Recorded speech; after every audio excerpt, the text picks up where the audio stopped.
2 அரசர்கள் அதிகாரம் 9. அப்பொழுது இறைவாக்கினர் எலிசா இறைவாக்கினரின் குழுவைச் சார்ந்த ஒருவனை அழைத்து, உன் இடையை வரிந்து கட்டி உன் கையில் இந்த எண்ணெய் கிண்ணத்தை எடுத்துக்கொண்டு ராமோத்து கிளையாதுக்கு செல். அங்கு சென்றதும் நிம்சியின் மகனான யோசபாத்தின் புதல்வன் ஏகுவை தேடி கண்டுபிடி. அவனை அணுகி அவனுடைய தோழர்களில் நின்று அவனை தனியே கூப்பிட்டு ஓர் உள்ளறைக்கு அழைத்துச் செல். அங்கே இந்த எண்ணெய் கிண்ணத்தை எடுத்து அவனை நோக்கி, ஆண்டவர் கூறுவது இதுவே, உன்னை நான் இஸ்ரேலின் அரசனாக திருப்பொழிவு செய்கிறேன் என்று சொல்லி அவன் மேல் எண்ணெய் வார்ப்பாரை. அங்கே நில்லாது கதவை திறந்து கொண்டு ஓடி வந்துவிடு என்றார். அவ்வாறே இறைவாக்கினனான அவ்விளைஞன் ராமோத்து கிளையாதுக்கு சென்றான். அவன் அங்கு வந்ததும் படைத்தலைவர்கள் அமர்ந்திருந்ததை கண்டான். அவன், தளபதியே, உம்மிடம் ஒரு வார்த்தை சொல்ல வேண்டும் என்றான்.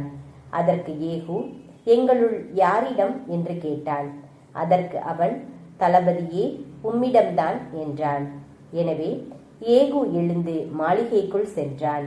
இளைஞனோ அவனது தலையின் மேல் எண்ணெய் வார்த்து, இஸ்ரேலின் கடவுளான ஆண்டவர் கூறுவது இதுவே, ஆண்டவராகிய நான் என் மக்களாகிய இஸ்ரேலுக்கு அரசனாக உன்னை திருப்பொழிவு செய்கிறேன். உன் தலைவன் ஆகாபின் குடும்பத்தை நீ அழிக்க வேண்டும். இங்கனம் ஈசபேலால் சிந்தப்பட்ட என் ஊழியரான இறைவாக்கினரின் இரத்தத்திற்கும் ஆண்டவராகிய என் எல்லா அடியவர்களின் இரத்தத்திற்கும் நான் பழி வாங்குவேன்.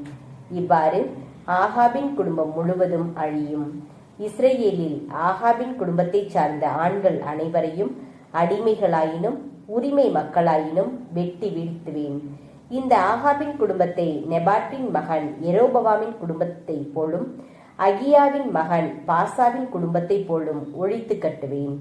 இஸ்ரேல் நிலப்பகுதியில் ஈசபேலை நாய்கள் தின்னும், அவளை புதைக்க யாரும் வரமாட்டார்கள் என்று கூறி கதவை திறந்து கொண்டு வெளியே ஓடிவிட்டான்.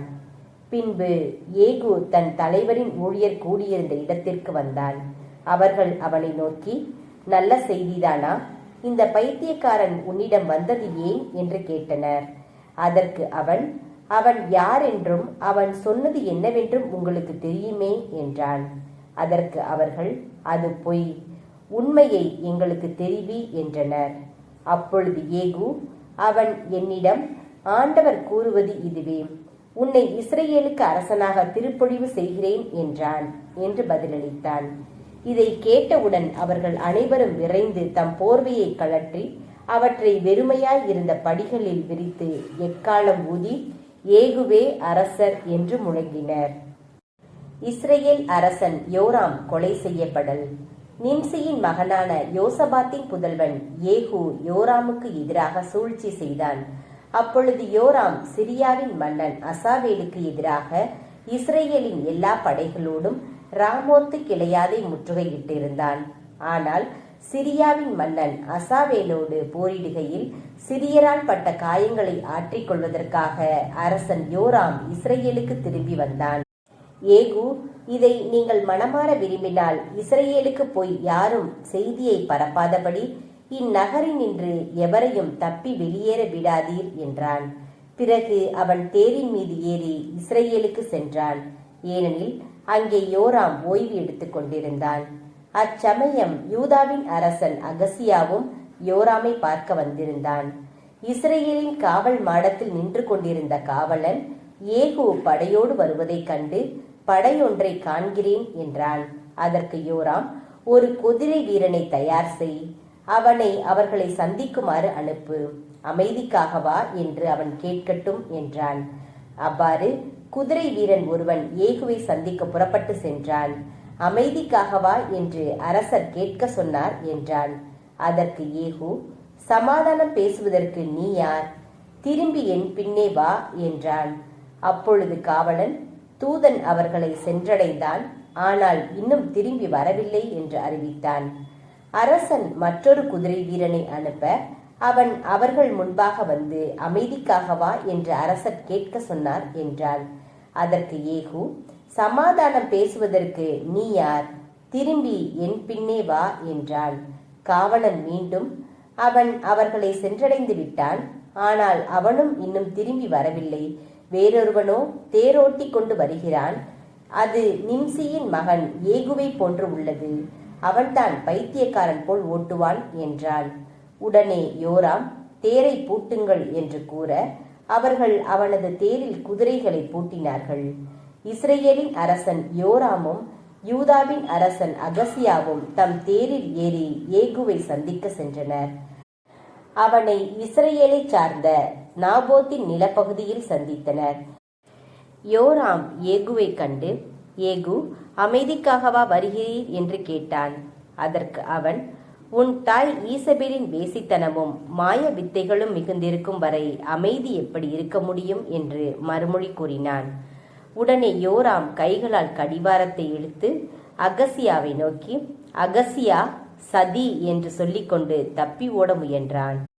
உடனே ஏகு தன் வலிமையோடு வில்லை வளைத்து யோராமின் புயங்கள் நடுவே அம்பினை எய்தான். அந்த அம்பு அவன் இதயத்தை ஊடுருவி செல்ல அவன் தேரிலேயே சரிந்து விழுந்தான். ஏகு குதிரைப்படை தலைவன் பித்காரை நோக்கி, அவனை தூக்கி இஸ்ரேலை சார்ந்த நாபோத்தின் நிலப்பகுதியில் எரிந்துவிடு. ஏனெனில் நாம் இருவரும் சேர்ந்து அவனுடைய தந்தை ஆகாபை தொடர்ந்து சென்றபோது அவனுக்கு எதிராக ஆண்டவர் உரைத்த வாக்கு இதுவே. நேற்று நாபோத்தின் இரத்தத்தையும் அவன் பிள்ளைகளின் இரத்தத்தையும் கண்டேன். நான் கண்டதற்காக நாபோத்தின் இந்த நிலத்திலேயே உன்னை பழிவாங்குவது உறுதி என்கிறார் ஆண்டவர். எனவே இப்பொழுது அவனை தூக்கி ஆண்டவரின் வாக்கிற்கிணங்க அந்த நிலப்பகுதியில் எரிந்துவிடு என்றான். யூதா அரசன் அகசியா கொலை செய்யப்படல். யூதாவின் அரசன் அகசியா இதை கண்டு பெத்தகான் சாலையில் தப்பி ஓடலானான். ஏகு அவனை பின்தொடர்ந்து சென்று தன் ஆள்களிடம், இவனையும் வெட்டி வீழ்த்துங்கள் என்றான். அவர்களும் இபிலாயாம் அருகே இருந்த கூர் மலைச்சரிவில் தேரில் இருந்த அவனை காயப்படுத்தினார்கள். அவனோ மெகிதோ வரை சென்று அங்கு இறந்தான். அவனுடைய அலுவலர் அவனது சடலத்தை எருசலேமுக்கு எடுத்துச் சென்று தாவீதின் நகரில் அவனுடைய மூதாதையருடன் அவனது கல்லறையில் அடக்கம் செய்தனர். இதற்கிடையில் ஆகாபின் மகனான யோராம் ஆட்சியேற்ற 11ஆம் ஆண்டில் அகசியா யூதாவின் அரசன் ஆனான். ஈசபேல் கொலை செய்யப்படல். ஏகு இஸ்ரேலுக்கு வந்து சேர்ந்ததை கேள்வியுற்ற ஈசபேல் தன் கண்களுக்கு மையிட்டு தன் தலைமுடியை அழகுபடுத்தி கொண்டு பலகனி வழியாக எட்டி பார்த்தாள். ஏகு நகர வாயிலில் நுழைந்த போது அவள், உன் தலைவனை கொலை செய்து சிம்ரிக்கு நிகர் ஆனவனே, சமாதான நோக்கோடுதான் வருகிறாயா என்று கேட்டாள். அவன் முகத்தை உயர்த்தி பலகனியை பார்த்து, என் சார்பாக இருப்பது யார் யார் என்றான். உடனே 2-3 அன்னகர் குனிந்து அவனை பார்த்தனர். ஏகு, அவளை கீழே தள்ளிவிடுங்கள் என்றான். அவ்வாறே அவர்களும் அவளை தள்ளிவிட்டனர். அவளது இரத்தம் மதிர்ச்சுவரிலும் குதிரைகள் மீதும் சிதறியது. மேலும் அக்குதிரைகள் இவளை காலால் மிதித்து கொன்றன. அவன் உள்ளே சென்று உண்டு குடித்த பின், நீங்கள் போய் அந்த சபிக்கப்பட்டவளை தகுந்த மரியாதையுடன் அடக்கம் செய்யுங்கள், ஏனெனில் அவள் ஓர் அரசன் மகள் என்றான். அவர்கள் அவளை அடக்கம் செய்ய சென்றபோது அவளுடைய மண்டை ஓடு, கால்கள், உள்ளங்கைகள் தவிர வேறொன்றையும் அவர்கள் காணவில்லை. எனவே அவர்கள் திரும்பி வந்து அதையே அவனுக்கு அறிவித்தனர்.